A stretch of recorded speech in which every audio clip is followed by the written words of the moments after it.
Cette partie blanche est riche en nutriments et une fois que je vous ai dit ce qu'elle fait, vous ne la jeterez plus jamais. Presque tout le monde sait que la partie rouge de la pastèque est juteuse, sucrée et très bonne pour la santé. Je l'ai particulièrement adorée, il n'y a rien de mieux.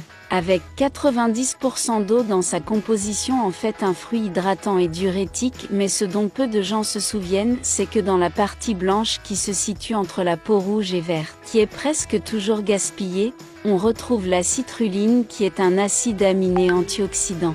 Les antioxydants protègent les cellules contre les radicaux libres qui provoquent des maladies telles que le vieillissement prématuré, les modifications de l'ADN et le développement de tumeurs. La citrulline peut avoir un effet aphrodisiaque. La partie blanche de l'écorce de pastèque est riche en fibres, ce qui en fait un allié du bon fonctionnement intestinal et contribue à la régulation de la pression artérielle.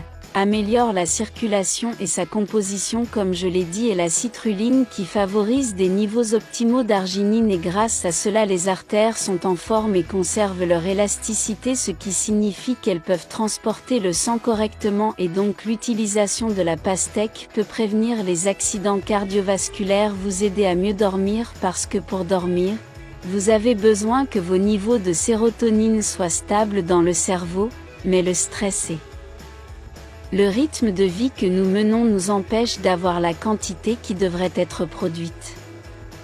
Comment utiliser l'écorce de pastèque?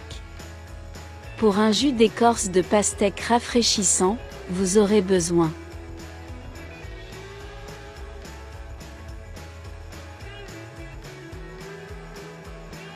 une tasse de pastèque la partie rouge, une tasse de melon d'eau en partie blanche, 400 ml d'eau.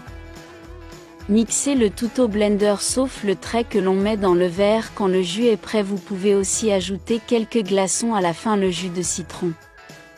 Et maintenant il suffit d'essayer cette recette, vous pouvez la prendre une fois par jour, de préférence le matin ou avant d'aller au lit. Cette recette est super et elle est très rafraîchissante, surtout en été.